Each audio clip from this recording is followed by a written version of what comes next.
Ito guys, ang version ko sa masarap na dinakdakan. Hindi kailangan na super dami ng ricado. Pero kung meron kang super daming ricado, mas maganda kung ilagay mo lahat yon.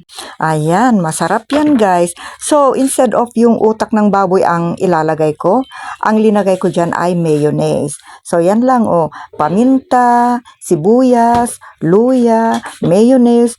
Pero I tell you, napakasarap po yan. Siyempre, maasin din para mas malasa. Dinagdagan ng asin at suka. Very simple lang guys, pero napakasarap, napakabango. Meron akong mahabang sili dyan pero hindi ko na linagay guys kasi hindi ko kaya at bawal sa akin. Ayan, so halo-haluin. Ganyan. Pwede nang ilagay ang ating mayonnaise. Boiled ito guys ha, at nalagyan na rin ng kalamansi. Konti lang naman ito guys. So, haluin natin ng mabuti guys. Haluin. So, ayan guys. Nahalo ng mabuti.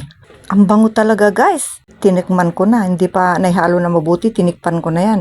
Napakasarap. Okay guys. Pwede natin gawing ulam yan. Pwede ring pulutan. Or, bahala na kayo kung papakin ninyo. Basta sa akin ay masarap. Kain guys. Thank you for watching and stay updated. Like, follow, and share.